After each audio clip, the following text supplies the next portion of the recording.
The economy of the United Kingdom is a highly developed social market and market-orientated economy. It is the fifth largest national economy in the world measured by nominal gross domestic product, ninth largest by purchasing power parity, and 21st largest by GDP per capita, constituting 3.3% of world GDP. The UK is one of the most globalized economies, and comprises England, Scotland, Wales and Northern Ireland. In 2019, the UK was the fifth largest exporter in the world and the fifth largest importer. It also had the third largest inward foreign direct investment, and the fifth largest outward foreign direct investment. In 2020, the UK's trade with the 27 member states of the European Union accounted for 49% of the country's exports and 52% of its imports. The service sector dominates, contributing around 80% of GDP. The financial services industry is particularly important, and London is the second largest financial centre in the world. Edinburgh is ranked 17th in the world, and 6th in Europe for its financial services industry in 2020. Britain's aerospace industry is the second largest national aerospace industry. Its pharmaceutical industry, the 10th largest in the world, plays an important role in the economy. Of the world's 500 largest companies, 26 are headquartered in the UK. The economy is boosted by North Sea oil and gas production. Its reserves were estimated at 2.8 billion barrels in 2016. Although it has been a net importer of oil since 2005. There are significant regional variations in prosperity, with South East England and North East Scotland being the richest areas per capita. The size of London's economy makes it the largest city by GDP per capita in Europe. In the 18th century, the UK was the first country to industrialize, and during the 19th century it had a dominant role in the global economy, accounting for 9.1% of the world's GDP in 1870. The Second Industrial Revolution was also taking place rapidly in the United States and the German Empire. This presented an increasing economic challenge for the UK. The costs of fighting World War I and World War II further weakened the UK's relative position. No longer considered a superpower, the UK however retains some ability to project nominal power and influence around the world.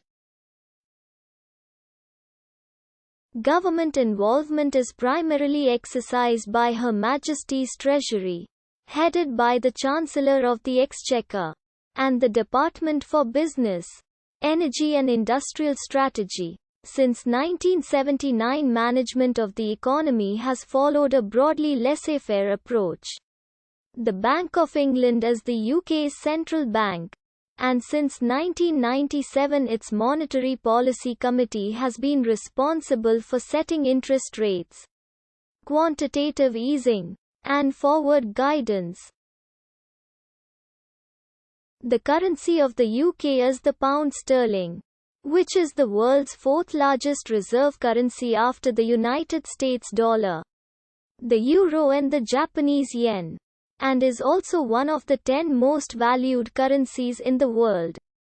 The UK is a member of the Commonwealth, the G7, the G20, the International Monetary Fund, the Organization for Security and Cooperation in Europe, NATO, the United Nations Security Council, the World Bank, the World Trade Organization, Asian Infrastructure Investment Bank and the United Nations.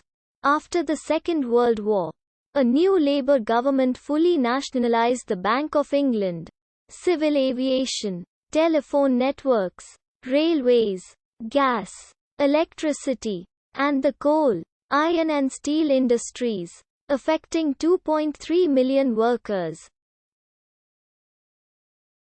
Post-war, the United Kingdom enjoyed a long period without a major recession.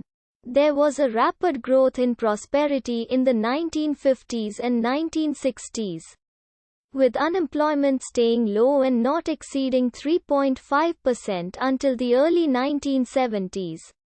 The annual rate of growth between 1960 and 1973 averaged 2.9%. Although this figure was far behind other European countries such as France, West Germany and Italy. Deindustrialization meant the closure of operations in mining, heavy industry, and manufacturing, resulting in the loss of highly paid working-class jobs. The UK's share of manufacturing output had risen from 9.5% in 1830 during the Industrial Revolution to 22.9% in the 1870s. It fell to 13.6% by 1913, 10.7% by 1938, and 4.9% by 1973. Overseas competition, lack of innovation, trade unionism, the welfare state, loss of the British Empire, and cultural attitudes have all been put forward as explanations. It reached crisis point in the 1970s against the backdrop of a worldwide energy crisis, high inflation, and a dramatic influx of low-cost manufactured goods from Asia. During the 1973 oil crisis, the 1973-74 stock market crash, and the secondary banking crisis of 1973-75. The British economy fell into the 1973-75 recession and the government of Edward Heath was ousted by the Labour Party under Harold Wilson, which had previously governed from 1964 to 1970. Wilson formed a minority government in March 1974 after the general election on 28 February ended in a hung parliament. Wilson secured a 3-seat over